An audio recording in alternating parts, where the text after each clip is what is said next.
आज हम लोग पढ़ेंगे, ये लिटरेचर में पढ़ेंगे और ये 11th का बुक है और ये बिहार बोर्ड का है।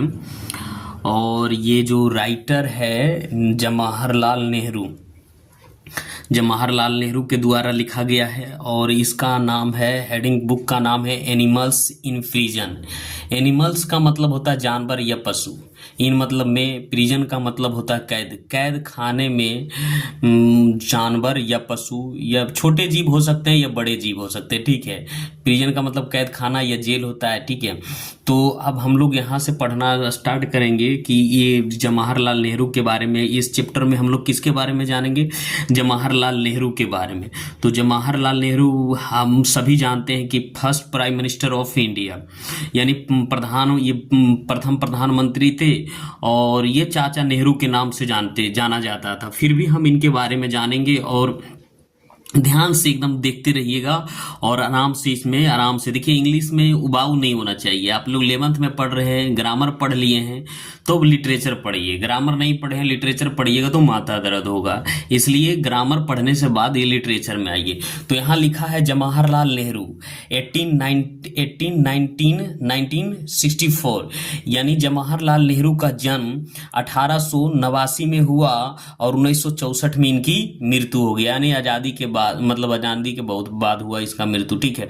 तो इनका जन्म हुआ था, जवाहरलाल नेहरू का कब जन्म हुआ था, 1889 में, और 1964 में इनकी मृत्यु हो गया।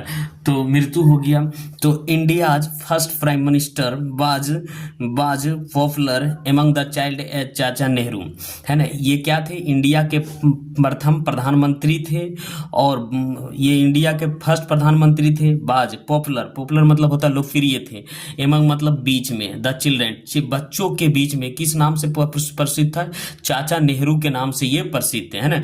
बच्चों के बीच में लोकप्रिय थे चाचा नेहरू, इन्हें यानी बच्चे जितने भी थे और ये चाचा नेहरू के नाम से जाने जाते। He was a man of rare का मतलब होता है दुर्लभ, सेंसिटिविटी का मतलब अति संवेदनशील या भावुकता व्यक्ति, ऐसा व्यक्ति जो बहुत ज्यादा भावुकता हो या अति संवेदनशील हो, यानी भावनाओं में ज्यादा बह जाता हो। तो रेयर का एक वो वैसा व्यक्ति थे, एक रेयर यानी दुर्लभ भावुकता वो व्यक्ति थे, मतलब कहने का मतलब वह था एक, है ना, रेयर दुर्लभ यानी अति संवेदनशील मैन था, यानी व्यक्ति था वो, है ना। एजुकेटेड का मतलब होता है शिक्षा दीक्षा हुआ था, यानी एजुकेटेड मतलब शिक्षा दीक्षा हुआ था। एट हेरो एंड कैम्ब्रिज यूनिवर्सिटी, यानी उनका शिक्षा दीक्षा कहाँ हुआ था, हेरो and Cambridge university. Cambridge university कहाँ है, इंग्लैंड में। तो वहां से उसने पढ़ाई दे रहे, दो यूनिवर्सिटी का नाम लिया, हेरो और एंड कैम्ब्रिज यूनिवर्सिटी में क्या है, यूनिवर्सिटी का मतलब होता है विश्वविद्यालय, और हेरो एक नाम है, तो हेरो और कैम्ब्रिज यूनिवर्सिटी में इनका क्या हुआ, पढ़ाई लिखा हुआ, वहां पढ़ने वाले। He became a barrister after studying natural science and law, written in India in 1921, है ना। He become वह हुए एक वरिष्ठर का मतलब होता है वकील, सबसे बहुत बड़ा वकील हुआ। आफ्टर मतलब के बाद, स्टडिंग नेचुरल साइंस प्राकृतिक साइंस और लो, तो क्या कर रहा है, प्राकृतिक साइंस और कानून की पढ़ाई पढ़ने के बाद वो क्या हुए, एक बहुत बड़ा वकील बने, है ना। और उसके बाद एंड और रिटर्न टू इंडिया इन 1921 में इंडिया क्या हुए, लौट आए, ठीक है। वो बनने के बाद, वकील बनने के बाद वो इंडिया लौट आए, है ना। डीपली मतलब अत्यधिक, डीपली इन्फ्लुएंस्ड का मतलब होता है प्रभावित, बाय द महात्मा गांधी के से बहुत ज्यादा वो क्या थे, प्रभावित थे, यानी महात्मा गांधी के द्वारा बहुत ज्यादा वो क्या थे, प्रभावित थे, यानी महात्मा जिसको हम आइडियल पर्सन मानते हैं उसी के द्वारा वो मतलब महात्मा गांधी के जैसा बनना चाहते थे, मतलब उनका बहुत ज्यादा प्रभावित थे, क्योंकि महात्मा गांधी पॉलिटिशियन थे। तो क्या है, पॉलिटिशियन नहीं कर रहे थे, स्पिरिचुअल लीडर थे। तो deeply influenced by Mahatma Gandhi से क्या थे, बहुत ज्यादा प्रभावित। इन्फ्लुएंस का मतलब प्रभावित होता है, डीपली मतलब अत्यधिक। ही ज्वाइंट का मतलब होता है शामिल होना, भाग लेना या जुड़ना, है ना। ही ज्वाइंट उन्होंने जुड़ा, इंडियन पॉलिटिक्स, इंडियन मतलब भारतीय, पॉलिटिक्स मतलब राजनीति, उन्होंने जुड़ा भारतीय राजनीतिक से जुड़ा उन्होंने भारतीय राजनीति से जुड़ा। एंड सुन, सुन मतलब शीघ्र या बहुत जल्द, है ना, शीघ्र का मतलब होता है बहुत जल्दी, बहुत जल्द या तुरंत या शीघ्र ही। एंड सुन, सुन मतलब शीघ्र ही। इमर्ज, इमर्ज का मतलब उभर कर आए। As a leader of the country of youth, देश क्या युवा के नेता के लीडर में लोगों के बीच में सामने आया, है ना। और शीघ्र, शीघ्र ही उभर कर आए। एज, एज मतलब जैसे, रूप में। ए लीडर, रूप, ए leader of the country youth, एक एक देश के एक युवा के नेता के रूप में वो लोगों के सामने आए। हाउएवर, हाउएवर का मतलब होता है यद्यपि, है ना। तो हाउएवर का मतलब होता है यद्यपि, है ना, यद्यपि। He was not a mayor, mayor मतलब होता है मात्र या केवल, है ना। ही वॉज नॉट ए, तो वह नहीं था केवल या मात्र एक पॉलिटिशियन, वो केवल एक पॉलिटिशियन नहीं था, यानी राजनीतिज्ञ नहीं था, है ना।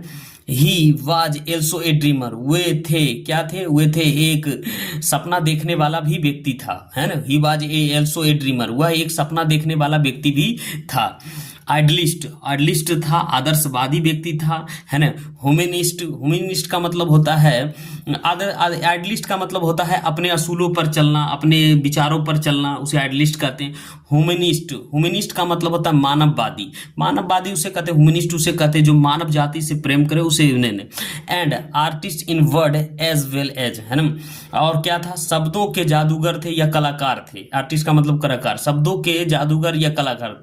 एज वेल, एज वेल मतलब होते इसके अतिरिक्त, है ना। वो क्या थे, वो एक पॉलिटिशियन ही नहीं थे, एक सपना देखने वाला भी व्यक्ति था, और आइडलिस्ट आदर्शवादी थे, ह्यूमनिस्ट थे। एंड आर्टिस्ट इन वर्ड, शब्दों के कलाकार थे इसके अतिरिक्त। हिज वर्क्स, यानी उनकी जो किताबें हैं। एन ऑटोबायोग्राफी, एन ऑटोबायोग्राफी का मतलब होता है एक आत्मकथा जो खुद के द्वारा लिखाया गया है, तो उसे क्या बोलते हैं, ए ऑटोबायोग्राफी, यानी खुद का आत्मकथा जो लिखता है, autobiography. The discover of India, India की खोज, है ना। द डिस्कवर ऑफ इंडिया इसका एक किताब है। N autobiography, the discover of India की खोज, ये भी किताब है। ग्लिम्स ऑफ वर्ल्ड हिस्ट्री, है ना। ग्लिम्स ऑफ वर्ल्ड हिस्ट्री का मतलब होता है दुनिया के इतिहास को झांकना या देखना, है। And letters from a father to his daughter, एक पिता का अपने पुत्री के पास एक पत्र, क्या कह रहा है, तो यहाँ तक हम लोग ए फादर अपने पिता पर, है ना। आर्क रिमार्कवेबल, रिमार्कवेबल का मतलब होता है असाधारण। For a rare vigour and beauty, है ना। ये जो किताबें थे असाधारण थे, ये जो किताबें जितना ऊपर देख रहे हैं, चाहे एन ऑटोबायोग्राफी, चाहे discover of India, glimpse of the world history, ये सब किताब, चाहे letter from a father to his daughter, तो ये आर रिमार्केबल, ये क्या थे, असाधारण थे। फॉर ए रेयर, रेयर थे, क्या है, रेयर मतलब दुर्लभ, विगर मतलब शक्ति या ताकत, एंड ब्यूटी, इस किताबों में क्या छिपा, असाधारण, क्या है, दुर्लभ शक्ति और सुंदरता छिपी है। ये जितना भी किताब आप देख रहे हैं, जैसे इन वर्क्स मतलब होता है जो उनके द्वारा किताब लिखा गया, an autobiography, the discover of India, glimpse of the world history and letter from a, ये सब किताब है ना, ये असाधारण है। विगर का मतलब होता है शक्ति या ताकत, ब्यूटी का मतलब सुंदरता, तो इसमें असाधारण क्या है, एक असाधारण दुर्लभ सुंदर शक्ति, ताकत और सुंदरता छिपी हुई इस किताब में, है ना। दे एस्टेब्लिश मतलब वे किताबें इसे स्थापित, they establish him as a master of English prose, क्या करे, वे उन्हें स्थापित करता है, यानी वो किताबें क्या करता है, उन्हें स्थापित करता है as a master of English prose. English जो गद है उनका क्या है, उनको एक लेखक के रूप में स्थापित करता है। इससे तो मास्टर का मतलब मालिक होता है, यहाँ क्या करेंगे, लेखक करेंगे, है ना, लेखक के रूप में, यानी उनको क्या करता है, उन्हें स्थापित करता है। वाइल, वाइल मतलब होता है जबकि, इन अ प्रिजन बिफोर इंडिपेंडेंस, जबकि जो है इन प्रिजन, इन प्रिजन जो स्वतंत्रता, जो इन प्रिजन यानी जेल में, स्वतंत्रता के पहले जो जेल में लिखा गया है, ये सब किताबें क्या है, जबकि स्वतंत्रता जेल में ही लिखा गया है। वाइल इन प्रिजन, क्या थे, वे प्रिजन में थे, बिफोर इंडिपेंडेंस यानी स्वतंत्रता के पहले वो कहाँ थे, जब वो क्या थे, वो स्वतंत्रता के पहले वो क्या थे, स्वतंत्रता सेनानी भी थे और एक नेता थे, तो वो जेल में थे, है ना। जबकि वो इन प्रिजन में थे, बिफोर इंडिपेंडेंट यानी स्वतंत्रता के पहले वो कहाँ थे, वो जेल में थे, प्रिजन में थे, है ना। इंडिपेंडेंस मतलब स्वतंत्रता। ही रेड बुक्स, उसने क्या किया, किताबों को पढ़ा। रेड यहाँ पढ़ेंगे, रीड का दूसरा रूप है। ही रेड बुक्स, उन्होंने किताबों को पढ़ा। ऑब्जर्व्ड, ऑब्जर्व का मतलब होता है देखा, नेचर, उन्होंने नेचरों को देखा। ड्रीम्ड एट टाइम्स, उस समय उसने क्या देखा था, जो सपना देखा था, है ना, उस समय जो सपना देखा था, है ना, वो जो भी आज़ादी के पहले, स्वतंत्रता के पहले उन्होंने जो किताबें पढ़ी थी। ऑब्जर्व नेचर, नेचर को उन्होंने देखा था। ड्रीम एट टाइम, उस समय सपने जो देखे थे, ये सब कब कब पढ़े थे किताब, वो सब पढ़े थे किताब मतलब ये स्वतंत्रता के पहले, है ना, करा इन प्रिजन में ही देखा था, है ना। एंड और road his power, or wrote in his powerful and poetic style about all that he thought and felt, है ना। तो क्या कह रहा है, और लिखा अपनी पावरफुल और कवितक कवितक स्टाइल में यह सब क्या है, यह सब के जो यह सब जो उसने सोचा और महसूस किया, उसके बारे में उन्होंने क्या किया, पावरफुल पंक्तियों को लिखा आजादी के पहले, है ना, है ना। Elegant poetical prose in the best capture in his autobiography. क्या कर रहा है, एलिगेंट का मतलब होता है सुरुचिपूर्ण काव्य, है ना, सुरुचिपूर्ण काव्य। तो यहाँ एलिगेंट पोएटिकल का मतलब सुरुचिपूर्ण काव्य, प्रोज का मतलब होता है गद्य, है ना। तो सुरुचिपूर्ण काव्यात्मक गद्य को उन्होंने पकड़ा है कहाँ, अपने ऑटोबायोग्राफी में, अपनी आत्मकथा में उन्होंने जबरदस्त पकड़ा है ना। दे फ्लोइंग एस्टर्न, ये जो आसांस लिया गया है, फ्लोइंग का मतलब ये आसांस लिया गया है, टेकन फ्रॉम एन ऑटोबायोग्राफी, उनकी आत्मकथा से लिया गया है, जो हम अभी लोग पढ़ेंगे जो द एनिमल्स, उनकी आत्मकथा से लिया है। रिवेल्स का मतलब होता है स्थापित करना या स्थापित करना, उन्हें रिवेल्स का मतलब उन्हें स्थापित करता है। Nehru love for a nature, Nehru का जो प्यार है प्रकृति के प्रति, ये उनके आत्मकथा में देखने करता है, हर साबित भी करता है उनके आत्मकथा में, है ना। इट इज रिमार्केबल, यहाँ क्या होगा, यह अद्भुत है। हाउ ही डिजर्व प्लेजर, वो कैसे प्राप्त करते हैं, वह कैसे प्राप्त करते हैं आनंद को, फ्रॉम वाचिंग डिफरेंट एनिमल, और अनेक अलग जानवरों को देखकर वो कैसे आनंद को प्राप्त करते हैं। एंड गिव रिस्पेक्ट, और उसे क्या देते हैं, इज्जत देते हैं। इवेन का मतलब होता है बराबर, टू बराबर रूप में। द टेनिस्ट एनिमल, टेनिस्ट का मतलब होता है छोटे जानवरों को क्या करते हैं, छोटे जानवर के बराबर के रूप में उन्हें इज्जत देते हैं, रिस्पेक्ट देते हैं, और डिफरेंट पार्ट के उसे आनंद मिलते हैं। The piece is a wonderful example of, कह रहा है ये जो किताब का जो टुकड़ा है, यानी जो पीस का मतलब टुकड़ा है, ये एक अद्भुत एग्जाम्पल है जो हम लोग अभी पढ़ेंगे, ये किताब का टुकड़ा है जो अद्भुत एग्जाम्पल है। लिव एंड लेट लिव, जियो और जीने दो का अद्भुत एग्जाम्पल है। तो ये हम किसके बारे में पढ़ रहे थे, तो ये हम एक महान व्यक्ति के बारे में पढ़ रहे थे जिसका नाम था जवाहरलाल नेहरू। अब हम लोग चैप्टर पर स्टार्ट करेंगे, ठीक है। अब हमारा ये चैप्टर स्टार्ट हो रहा है, और एनिमल्स इन प्रिजन, यानी कैद खाने में जीव या पशु या छोटे जानवर या बड़े हो सकते हैं। तो यहाँ से हम लोग क्या करते हैं, पढ़ना स्टार्ट करते हैं, और आप लोग समझने की कोशिश कीजिएगा, ठीक है। और ध्यान कीजिएगा ग्रामर आपका सही हो, तब ये आपको समझ में आएगा, है ना। 14 का मतलब होता है 14, एंड ए हाफ मंथ, और हाफ मतलब आधा महीना होता है, हाँ आधा महीना। आई लिव्ड, मैं रहा करता था, इन माई लिटिल सेल और रूम इन देहरादून जेल, यानी गोल का मतलब होता है जेल भी होता है। तो कह रहा है करीब, अब हम लोग समझाते हैं, यहाँ तक पढ़ना है, देखिए यहाँ तक करीब 14 मतलब 14 और हाफ मंथ, यानी 14 और हाफ मंथ, कहने का मतलब है 14 महीना और आधा महीना। कहाँ रहा, मतलब 14.5, इसका मतलब होगा 14 का मतलब 14 एंड मतलब और ए हाफ मतलब ये आधा महीना, कहाँ मतलब 14 और हाफ महीना। आई लिव्ड, मैं रहा, इन माई लिटिल सेल, क्या है, छोटे से एक टुकड़े और छोटे से एक सेल में, सेल का मतलब होता है, सेल मतलब जेल होता है, और रूम में, छोटे से रूम में। इन मतलब में, देहरादून में। तो क्या कह रहा है, करीब मैं 14 महीने 14.5 महीने लिव्ड, मैं छोटे सा जेल में और रूम में रहा, कहाँ रहा, इन देहरादून में, जेल में, यानी जेल मतलब जेल, गोल का मतलब होता है जेल, यानी कैद खाने में। एंड मतलब और आई विगन, मैंने शुरू कर दिया था।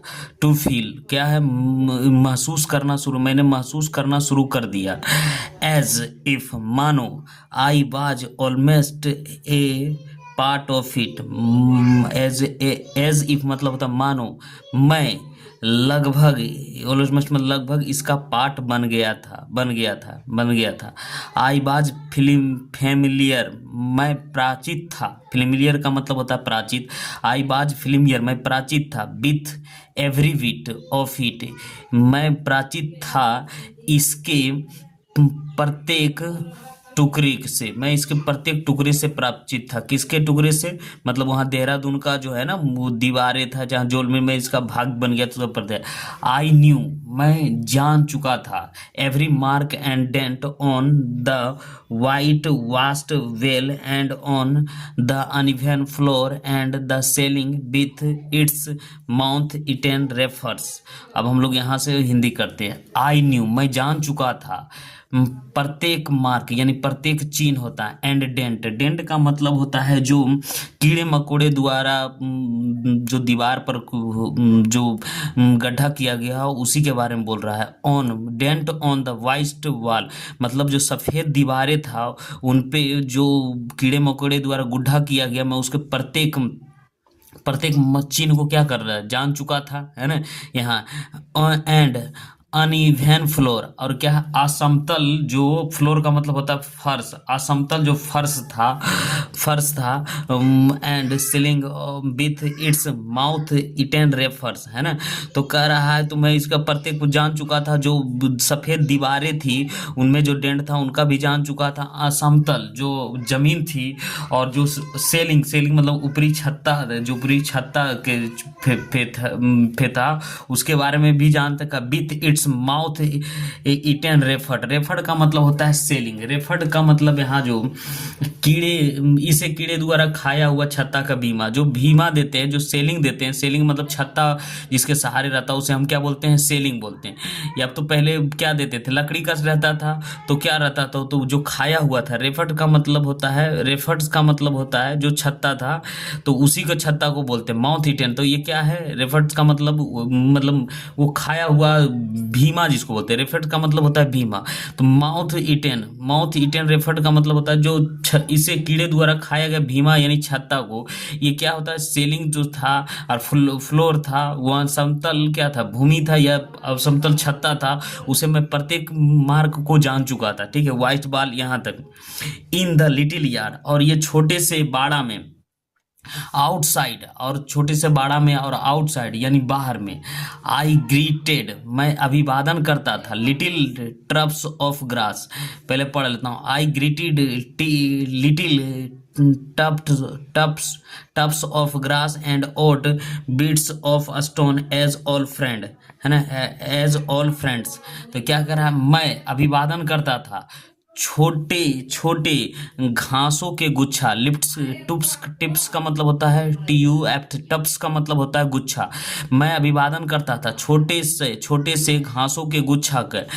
एंड और ऑल बिट्स ऑफ स्टोन पत्थर के जो अजीब टुकड़े थे। ओड का मतलब जो पत्थर के अजीब टुकड़े थे मैं उसे भी क्या करता था, अभिवादन करता था। और छोटे घासों के जो टुकड़े था उसे भी घासों को अभिवादन करता था। एज ऑल फ्रेंड रूप में, यानी पुराने दोस्त के रूप में। यहाँ तक समझ में आ गया होगा कि मैं अभिवादन करता था यानी छोटे घासों के गुच्छे के, और जो पत्थर के जो टुकड़े जो विषम अजीब था टुकड़े, पत्थर के अजीब टुकड़े को भी मैं क्या करता, अभिवादन करता था। किसके रूप में, एक ओल्ड फ्रेंड यानी पुराने दोस्त के रूप में। आई वाज आउटसाइड, आई बाज मैं था बाहर, नहीं ये तो हो गया। I was not alone in my cell, मैं जो जेल में, I was not alone in my cell, मैं नहीं था अकेला, क्या है, मैं अपने जेल में यानी सेल में नहीं जेल में। For several colonies of wasp and hornets live there, क्या कह रहा है, अब वहाँ अनेकों यानी बहुत सारा बस्तियां था, किससे, बहुत सारा बस्तियां था या अनेकों बस्तियां था, किससे, wasp of hornets live there. Hornets बाप क्या, पीले पीले जैसा, जो पीले जैसा कीड़े मकोड़े होते हैं ना, उसी को जो डंक मारने वाली होती हैं, डंक मारने वाली कीड़े मकोड़े जो पीले टाइप का होता है उसी को बोलते हैं वास्प एंड हॉर्नेट। वहाँ भी रहा करता था, उनके बहुत सारा कॉलोनियाँ थी यानी बस्तियाँ थी। कॉलोनिया का मतलब बस्तियाँ होते, सेवरल मतलब बहुत सा या अनेकों, webs of hornets live there, वहाँ रहा करती थी, है ना। एंड मेनी लिजार्ड, लिजार्ड का मतलब होता है चींटियाँ, और अनेकों या बहुत सा क्या करता है, छिपकलियाँ रहती थी। फाउंड ए होम, उस होम में पाया जाता था। बिहाइंड द रेफ्टर यानी बीमा यानी वो छत्ता जिसके सहारे क्या था, घर की दीवारें टिकी हुई थी, यानी जो बीमा दिया जाता उसके पीछे में क्या था, उसका बहुत सारा लिजर्ड यानी छिपकलियों का एक घर था उसके पीछे। इमर्जिंग इन द इवनिंग, और इमर्जिंग का मतलब होता है बाहर निकलना। अब evening in the search of prey यानी शिकार के खोज में, सर्च का मतलब शिकार की तलाश या शिकार की खोज में, शाम में वो क्या करता था, बाहर निकला करता था। इमर्जिंग मतलब बाहर निकला करता था शिकार के। वो कौन सा निकला था, यही ये सब क्या है, छिपकलियां निकलता है। इफ थाउट्स, अगर थाउट्स का मतलब विचारों, एंड इमोशंस विचारों और भावनाओं को, लिव मतलब छोड़ देना, क्या कर रहा है, if thoughts and emotion lives there tracks behind the physical surroundings, तो कह रहा है अगर विचारों और भावनाओं को क्या है छोड़ दिया जाए, तो ट्रैक्स का मतलब होता है चिन्ह को छोड़ दिया जाए। बिहाइंड द फिजिकल क्या है, यहाँ से विचारों और भावनाओं को छोड़ दिया जाए चिन्ह के पीछे, यानी चिन्ह के पीछे या निशान के पीछे, तो फिजिकल सराउंडिंग यानी भौतिक वातावरण में क्या हो जाएगा, भौतिक वातावरण में। द वेरी हवा, बहुत सारे द वेरी हवा of that cell must we think with them, तो बहुत सारे हवाएं, बहुत सारा हवा दैट सेल उस सेल में, मस्ट वी थिंक देम, और उसमें क्या हो जाएगा, संघन हो जाएगा। संघन का मतलब होता है फैल जाएगा, यानी संघन हो जाएगा यानी उसमें भर जाएगा, ठीक है। And they must cling to every object in the little space, छोटे से स्थान में और छोटे से वस्तुओं में उनकी भावनाओं क्या हो जाएगी, वहाँ चिपक जाएगी। कहने का मतलब है कि यहाँ की अगर भावनाओं और वो अपना छोड़ दे मनुष्य की तरह, तो उसकी भावनाओं और यहाँ क्या है, इस वातावरण में वो चिपक जाएगी, है ना। यहाँ तक कोई दिक्कत नहीं हो गया। पैराग्राफ 2 में हम लोग चलते हैं यहाँ से। I had better cell in other prison, I had मुझे बेहतर सेल था, अदर जो कैद खाने में, प्रिजन यानी कैद खाने में मुझे बेहतर सेल था, मतलब अच्छा सेल में मैं रहा करता था। बट इन देहरादून, लेकिन देहरादून में, I had one privilege which was very precious to me, लेकिन देहरादून में मेरे पास एक खास या विशेष प्रकार की सुविधा थी। Which was very precious to, जो मेरे लिए बहुत ही मूल्यवान था, बहुत ही मूल्यवान। द गोल यानी the goal proper was very small one, जो जेल था खास करके बहुत ही छोटा था। And we are kept in old lockup, और हमें रखा जाता था किसमें, ओल्ड लॉकअप यानी पुराने कैद खाने में। आउटसाइड द जेल वाल्स, और जेल के बाहर जो क्या दिखता था, दीवारें दिखती थी। But with in the goal compound, और क्या था, लेकिन वो जो जेल छोटा कंपाउंड से घिरा हुआ था, नहीं एक और दीवार लगा हुआ था। This place was so small that there was no room in बाल्क अबाउट इट, कह रहा ये जो स्थान था बहुत ही छोटा था। देयर वाज नो रूम, यहाँ रूम नहीं था टहलने के लिए, इसमें रूम नहीं था टहलने के। एंड और सो इसलिए वी आर अलाउड, इसलिए हम लोगों को क्या थी, अनुमति थी। मॉर्निंग एंड इवनिंग, सुबह और शाम में। टू गो आउट, और बाहर जाने की अनुमति थी, कब, सुबह और शाम में। एंड वॉक यानी एंड वॉक मतलब टहलने की, सुबह में जाने का और टहलने का। Walk up and down in front of gate, gate के सामने में क्या था, सुबह और शाम में टहलने का का अनुमति था, है ना। ए डिस्टेंस अबाउट 100 यार्ड, और कितना गज, लगभग 100 गज, यानी 100 गज था, 100 गज यानी 100 गज मतलब 100 metre. We remained in the jail compound, हम लोग रहा करते थे किसमें, जेल के चार दीवारियों के अंदर में। But this coming outside, but लेकिन यह जो आया outside the walls give us view of the mountain, और क्या देता था यह, जब हम लोग आते थे आउटसाइड दीवारों के, तो हमें दिखता था दीवार, व्यू दिखता था किसका, पर्वतों का यानी पहाड़ों का, और क्या दिखता था, फील्ड यानी खेतों, a public road at small distance, थोड़ी दूर पर क्या था, स्मॉल डिस्टेंस पर हमें क्या दिखता, पब्लिक रोड दिखता था, और फील्ड दिखता था, माउंटेन दिखता था, पर्वत दिखता था, और व्यू दिखता था। इनाम कहने का मतलब किसको दिखता था, पंडित जवाहरलाल नेहरू का। This was not a special privilege for me, यह जो खास कर यह खास कर जो सुविधा, विशेष प्रकार की सुविधा, ये मेरे लिए नहीं था। It was common for all A और B class prison kept in Dehradun, ये किसके लिए था, इट वाज कॉमन, यह साधारण ए और बी क्लास के जो कैदी थे, जो कैद खाने में रखा जाता था ए बी क्लास में, उस सब के लिए था। कहाँ, देहरादून में। विदिन द कंपाउंड के अंदर, विदिन द कंपाउंड के अंदर। But outside the jail wall, outside मतलब आउटसाइड में एक जेल का गोल था, दीवारें थे। There was another small building, और वहाँ क्या था, एक छोटा सा बिल्डिंग था। बिल्डिंग का मतलब वहाँ घर बना था। कॉल्ड द यूरोपियन लॉकअप, उसे क्या पुकारा जाता था, यूरोपियन लॉकअप के नाम से जाना था।